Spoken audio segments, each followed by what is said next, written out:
Hello and welcome back to the Birdcage. I'm Jack Henna, joined alongside Sam Winton to cover Kansas basketball over this past week. Sam, how are you doing? I'm doing good, Jack. How about yourself? Doing good, doing good. The Kansas Jayhawks came back from a Houston road trip in defeat, 65-59. To their credit, a lot closer than I thought that game was going to go. Yeah, I agree. I mean, I think in the grand scheme of things, when you look at this game, it's a game they were in against one of the best teams in the country on the road on Houston senior night. I thought KU showed a lot of fight. They played Mhm. really hard, which they haven't done on the road all year. Definitely not over the early months of February. But I mean, again, it's just Houston's just a more talented team than Kansas is right now. That's kind of what showed. Really thought Kansas got out toughed. Like Houston, Yeah. 17 offensive rebounds. Kansas turns it over 20 times. Like you're just not going to win very many games like that. And even though I thought they played hard, I don't think they were very tough. Yeah, there's a lot to do with that because Kansas is a very decent defensive team and they only forced six turnovers. So losing the turnover margin by that much is pretty significant, especially when the game was decided by two scores. And then another thing I wanted to point out was Kansas guarded Houston decently. I mean, they shot poorly from the field, and obviously you can credit that to Houston missing shots. But for the most part, other than our rebounding, our first shot rebounding was just atrocious. But other than that, I feel like Kansas did decently on the defensive side of the ball. Yeah, they definitely did. They lost LJ Cryer way too many times in the first half. He got too many open looks, but in the second half, I mean, I really thought they did a good job on him. Really, overall, I mean, none of their shot makers really went crazy. I mean, you look at Uzan, 4 for 10. They've really limited Juwan Roberts. I thought KJ Adams did a great job on him. Yeah. Terrence Arsenault off the bench takes 7 shots and misses them all. Sharp wasn't very effective. Like Mm-mm. Houston had a bad shooting night, but they just did everything else way better than Kansas did. So they were able to grind out one. Yeah.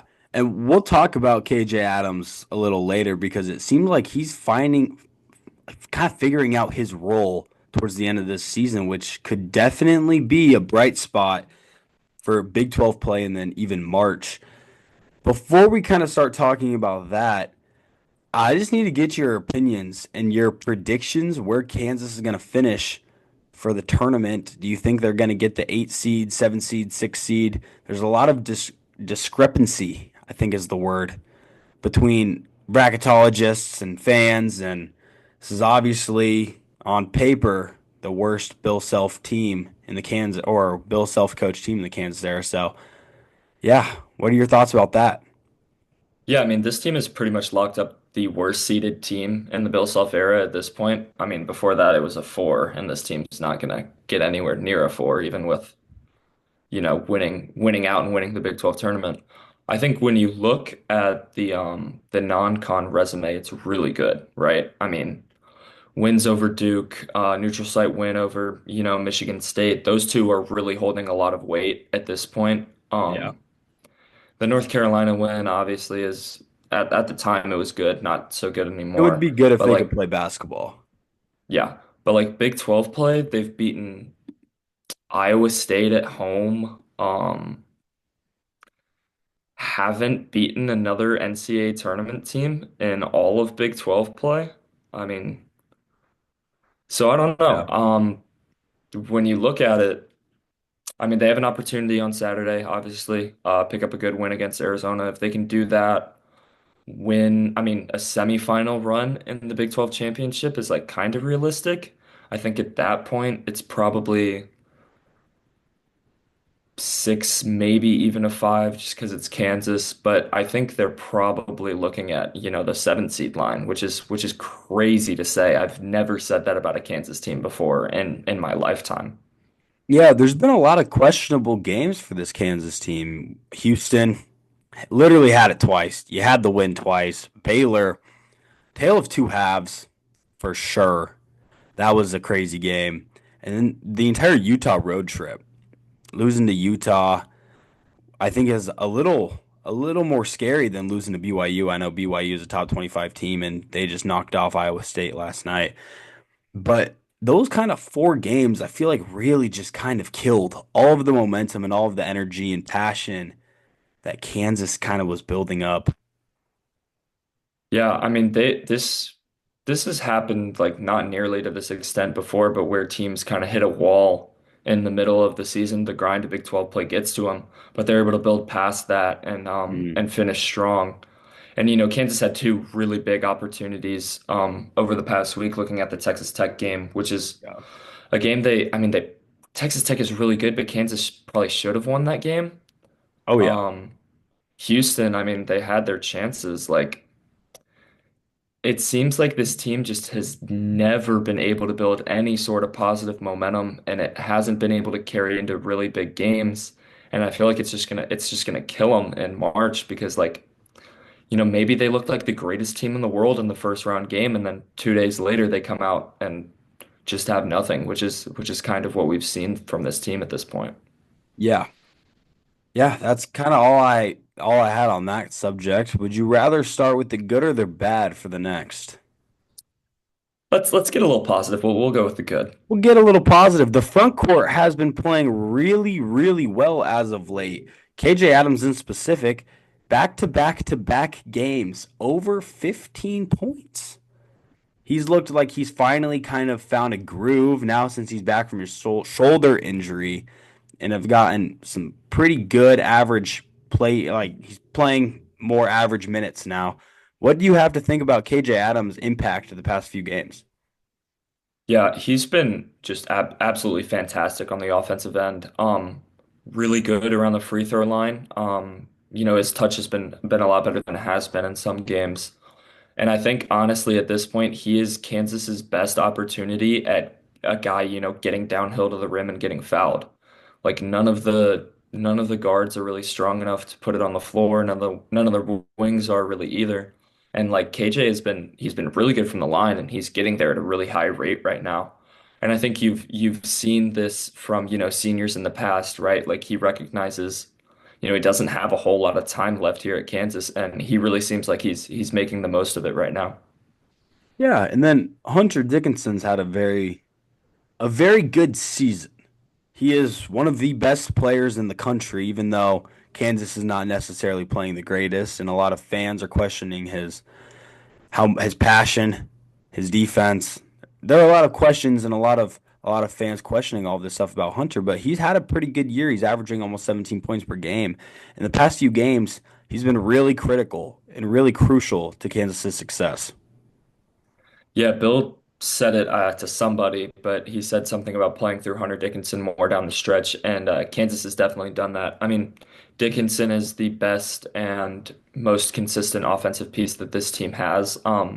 You look at Ken Pump's Mhm. Player of the Year rankings, he's third, right behind, I mean, Jani Broom and Cooper Flagg are putting up crazy seasons. Yeah. But like Hunter Dickinson is super important to this team because when he's able to post up and get space down low, it's a free bucket like 75 plus percent of the time. And Yeah. when you play through him and draw so much attention to him, in theory, it should open things up more for Kansas guards, which I know we're going to touch on later, who have not played well Yeah. in the last couple of games. But like Hunter's super important on the offensive end. I think recently too, he's turning it up defensively. Hmm. Um, he's never going to be the quickest, but when it Yeah. comes to getting effort and rebounding the ball, I think he's definitely showed more effort in the last couple of games. Again, a guy who knows his time is running out and has to prove something Yeah. to end his college career. Yeah, he's looked really good recently, and what's kind of funny is in some of these losses that he has had, or that Kansas has had, it's not a one-man team, but he's been an X factor negatively. He shot 3 of 13 against BYU, 4 of 12 against Utah, only 2 of 4 against Creighton. How is your best player only getting 4 shot attempts? 3 of 10 against Iowa State, and then 4 of 10 against West Virginia. So if he's shooting well and he's playing well, typically Kansas wins. Yeah, absolutely. I mean, you said it, like when he's bad, Kansas is so bad Yeah. because the guard play isn't good enough to create shots. And the offense of this team just isn't that good Yeah. when you're not playing inside out through Hunt. So like, yeah, he's got to play his A game the rest of the way if Kansas has, any shot at some positive momentum in the postseason. It's funny because on campus you kind of hear a lot of Hunter Dickinson talk, and it's a lot of hate that maybe it's warranted depending on what you're talking about. But he is a positive player. He is literally one of the only bright spots on this Kansas team so far this year, and I don't feel like he's getting enough recognition. He's definitely not. And again, like there's times where you can look at his game and have problems with it, and I understand that. But like in the grand scheme of things, I've said all year he's Kansas's most important player. He is. Because because again, you just see how badly things go on the offensive end when he's either not out there or not being productive. Hmm. So like yeah, I mean that's all I've really got to say about Hunter. Like he's been really good recently. He needs to continue to be good and yeah. It would be funny to see Kansas play a game without Hunter Dickinson and see how those fans react because it's pretty evident that he is not the quickest guy on the floor. He's not the most athletic. He never will be. He never will be. He's not going to be the best shooter, hopefully, on the court ever. But he is the most impactful player on the court. And Kansas playing without Hunter Dickinson would not be a very fun team to watch. That is all I am No. saying. So now we have to talk. We talked positive. Now we got to talk a little negative. The guard play recently has just not been there. Dewan, Zeke Mayo, Diggy Coit. You can call Diggy Coit the exception. He's been playing pretty darn well.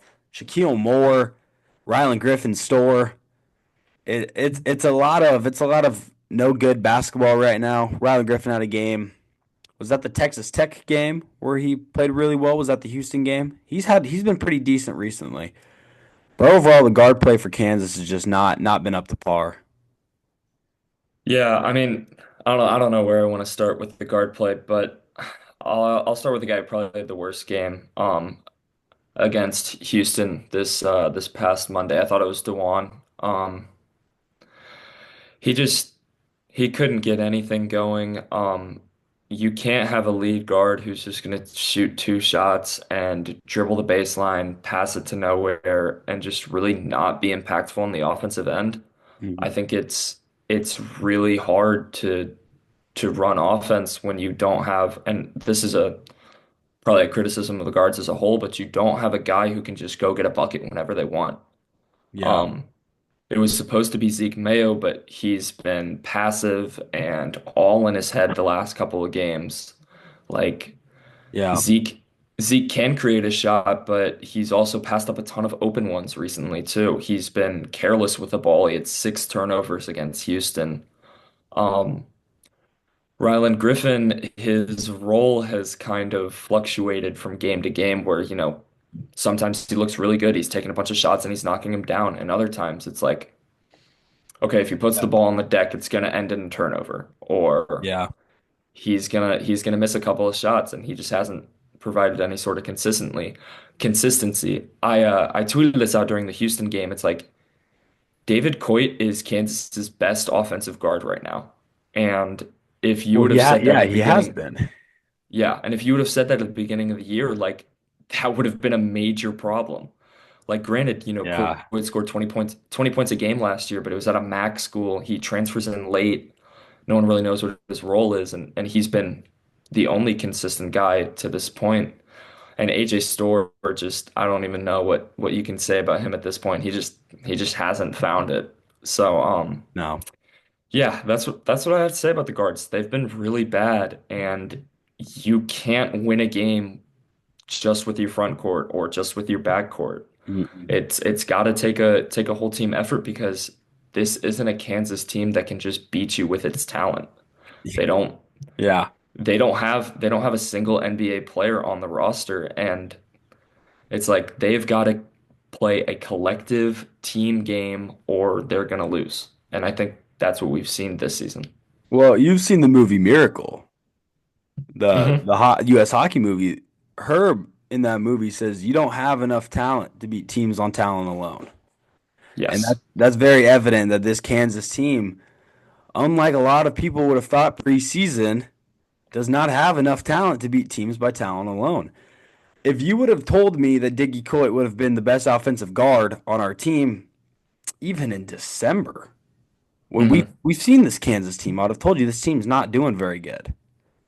You can't have Diggy Coit be your best offensive guard, and that's a real big problem. Dwan Harris passes up shots, whether it's a confidence thing, whether he doesn't want to shoot them, whether he's told not to shoot them. Having a guard who takes 2 shots a game, or having a guard who kind of refuses to almost shoot the three and stretch the floor is a little head scratching.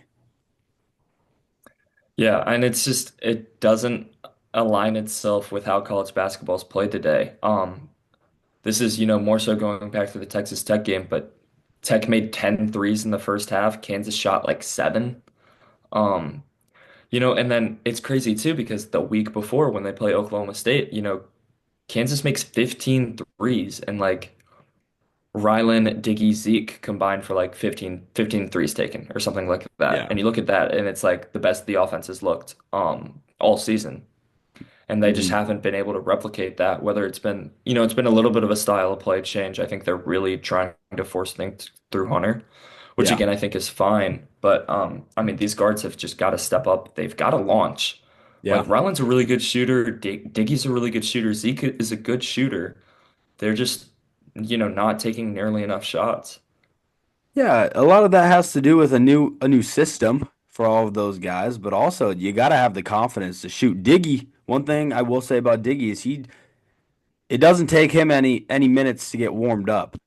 The minute he steps out on Absolutely. the floor, he's ready to launch the ball, and then Zeke just hasn't looked nearly as good the past few games, and he's got a lot of stuff going on. I know he's been dealing with a lot of criticism and a lot of hate on his own, and then Rylan Griffin started on a Final Four team a year ago. He can play basketball at a high level. He's shown that. Same with AJ Storr. He hasn't found it all year, but he is still, and I will die by this. AJ Storr is the most skilled basketball player on this Kansas team, and he just has not put it together this year. I feel like that's not even a Yeah. crazy take. I think it's a very crazy take I feel like that's not that crazy of a take. when you've seen him play basketball this year and you're still calling him the most skilled player on the team. I don't know if I agree with that. It's a I've bad system. It's a bad system. for sure, maybe. But I've like jokingly said, oh, Storr's gonna have a game where he has 15 points in March. And the more I watch him play basketball, the more I realize that that will never happen. I don't But think he'd play enough to play fifth or to score 15 points in a March game. But I don't know. Knowing this Kansas yeah, team, I don't know if winning a March game is in the foreseeable future. We'll have to see. There you go. We got our negative talk out of the way, so that's good. Because that's always the worst part of these episodes is when you have to sit here and talk negatively about kids that are our age who are trying their hardest. true. And so now we get to talk about fun things. Well, I guess also not really a fun thing. We're gonna pretty much grade Kansas basketball based on preseason expectations. And I got this idea listening to a different podcast, a Creighton Blue Jays podcast actually, Jays Classic. It's actually really good. You should listen to it. But they did Shout this out. same thing by grading shooters. So they would grade shooting Mm, percentages. What were your expectations shooting the ball for this player? But I just want to do like game as a whole because I feel like when you're preseason number one and then you're now unranked with 11 losses, yeah. this game is going to be a little different. So I kind of want to go just down the line of, we'll start with whoever you want to start with first, but just down the line of these players' preseason expectations, how it kind of worked out. We're just doing transfers, right? We can do whatever you want to do. If we Okay. want to do new system players, we can do that because I feel like we kind of know what we were going to get from Dewan and KJ and Hunter. So Yeah. let's Yeah, do let's let's do let's transfers. let's do transfers. I guess we'll start with Zeke, since he's had the biggest role, I guess. I think I would give Zeke, it's hard to not have some recency bias here, but just looking at his game as a whole, I think it's like a relative to expectations, probably like a B plus. you're still looking Yeah. at a guy who's averaging like 14 points a game, shooting 39% from three. Uh-huh. Like overall, his numbers have been good. I think he's been really bad on the defensive end recently, which I don't know if there's very many high expectations for that. But yeah, guy who's been a really good shooter. Some other holes in the game. Yeah, I'd say a B for Zeke. Yeah. I'm gonna go B plus because I'm gonna be honest, I did not see a world where he was starting. I thought it Yeah. really was gonna be Dewan, Rylan Griffin, Store, and those were gonna be kind of our three guards. And I've been really impressed with Zeke Mayo. He's had a lot of bright spots. One thing, if we really want to get critical of what he's done, because I feel like he's really been KU's second best player this season, is his home and away splits are Oh really, yeah. really head scratching. And for a player of his caliber who plays really, really good basketball at some points, it's kind of crazy. Yeah, it's hard to quantify that because it's been I mean it's a big sample at this point. It's all year. Yeah. It's just yeah, I'm not sure how it doesn't translate, but something just hasn't clicked for him away from Allen. Now let's go store. We'll get it out of the way. Preseason expectations, I thought he was going to be the best scorer on this team. I thought he was going to be a starter day one. He was a day one starter. I thought he was going to be a season long starter. It was going to be not lead KU to the promised land, but almost like, hey, he's going to be the best scoring threat on this team, and that's just not the case. Really hasn't been. I don't know how many minutes he's been logging recently, but hasn't been very many. No, I'd give Store probably like I think a D. Um, Yeah. and an F would be flat out on the face awful, like no production at all. Like he's He's not still playing minutes. right, yeah. He's still, I mean, you look at the beginning of the season, he had really good games against UNC and Duke. Yeah. Um, like he did, and he was Like good in those games. I'll always remember that Hasn't UNC dunk. that UNC dunk, That is he in had an my brain forever. extremely yeah, he had an extremely good first half against Duke. I looked back at that game recently. But yeah, I mean, other than that, a guy who, it kind of makes sense. The usage rate shrinks so much to what he was from a volume scorer a year ago at Oh yeah. Wisconsin, and he just hasn't been efficient at all. And the offensive numbers have fell off a cliff. The defense isn't great. I think the effort has been fine. Yeah. There's some games where, I know he's not the greatest technical defender, but I think he tries. I think he tries on defense. He had a good defensive game against TCU. I don't know if Hmm. that was the away game. I think it might have been the away game. He got like three steals. So I Yeah. feel like he is trying on the defensive end, but he was never a very good defender at Wisconsin.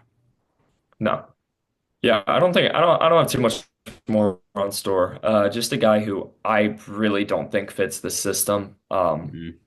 Looking back at it, I think the warning signs were there just because it's, a guy who's Ah, not super efficient. yep. High usage Got guy. got the benefit of taking a bunch of shots at Wisconsin, and when the offense isn't running through him, it's hard to find ways for him to be effective. Yeah. I feel like it's really easy in hindsight to look back and be like, hey, there were a lot of red flags. But when Kansas Hmm. got AJ Storr, trust me, we were not the only ones with high expectations about this team. That was a reason why they're preseason number one. Let's talk Rylan Griffin because he was a starter on Alabama's Final Four team. Now, I feel like there have been games where he has been stellar. But overall, his shooting splits have taken a little bit of a hit. So, what are your thoughts about his season in general? Yeah, I think he's been fine. Again, kind of the his role has never felt super defined this season. Hmm. And it's hard because he's not a guy who's going to be able to like really get a bucket. Yeah. It seems like, every time he puts on the floor, he puts the ball on the floor, you kind of wince a little bit because he doesn't look super athletic driving. It feels like he's going to lose the ball. But like when it comes to like spot up shooting, getting looks from the 3-point line, like when they run stuff to get Ryland looks, it's like he does really well. And that's what Yeah. he was able to do. That's what he was able to do at Alabama. He comes down, takes a transition three, or they run super quick action to get him a good look. And that's when he's been super effective, but it hasn't been there all season. I'd give him Hmm. like I think it's a B minus because Yeah. I don't think he was expected to come in and be a super prolific scorer. He was, supposed to come in and be a good shooter, and he's been a pretty good shooter. 36% from three isn't Yeah. terrible, but it's Mm-mm. just like the role that he played, I don't think is what I expected the role to be coming into the season. Yeah. We only have 10 minutes left because cheap my cheap ass won't pay for pro. So let's pick on not pick on, but like let's pick one or two more guys to talk about real quick. I'll let you Yeah, I we'll think go Diggy. Let's go Diggy. yeah, I think the rest of them we can run through pretty quickly. I'd give Diggy an A. Um, Yeah. Transfers in late, there wasn't really any expectations, and he's been, awesome He's been for the most terrific. part. I Yeah. love the way he gets in the game and is just always looking for his shot. Yeah, same. He really has the most confidence I've seen from a shooter. And I'm not gonna brag, but I watch a lot of basketball, and he's one of the most I'm ready to shoot the ball when it touches my hand kind of guys in the whole country. And I love that about Diggy. Let's see Yeah. who else knew. Let's talk about Flory, because Flory had a span where he was first round, he's out of here kind of player, and he's kind of cooled off a little bit. A little thanks to KJ Adams finally getting back healthy. What do you think about Flory's year? Because I think he has done pretty well. Yeah, I think Flory is probably in like I'd say he's been pretty relative to expectations what I thought he would be. Hmm? So I guess we'd give him a B there. Obviously, super athletic. He's gonna dunk everything, Yeah. which is great. Defensively, he blocks everything, which is so much fun to watch. But I mean, that's really all his game is at this point. Mhm. Not a great, face-up game. He's not a great passer at this point. And those are areas where he'll grow, obviously. But, I mean, he's been pretty good defensively outside of block shots, like Mhm. posting up guys he can get a little bit better at. But he's been a probably the most serviceable KU backup big in a while.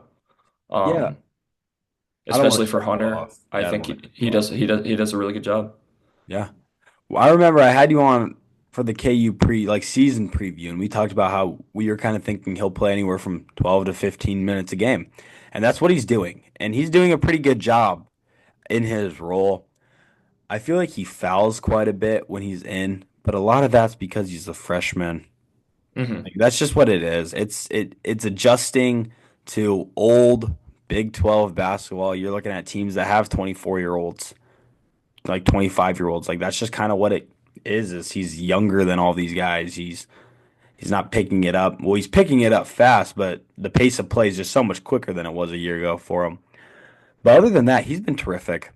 I mean, he's a lot of our friends' favorite players just because he goes in there and he does the cool dunks and he blocks shots and he I'm spoiled by getting to watch Kolkbrenner when I watch Creighton, but Hmm. he really, really just changes shots. Even if Flory's not blocking them, he's changing them. Yeah, I mean, guys know what he's down there to do. Like he's gonna jump at everything, and he's gonna block like most of them. He's a super bright spot when you look at Mm. next year's roster. Just a season to really develop, more of a face-up game. All the areas I said where he can improve, and thinking about a pick and roll duo of him and Darren Peterson should make a lot of people feel very happy. Yeah. The last freshman we'll kind of talk about, and then I want to touch on, if we have time, one more topic. Let's talk about Rakis because I didn't think Rakis was going to play a whole bunch of minutes, and I feel like he's doing a pretty decent job, about average to what I was expecting Rakis Passmore to do.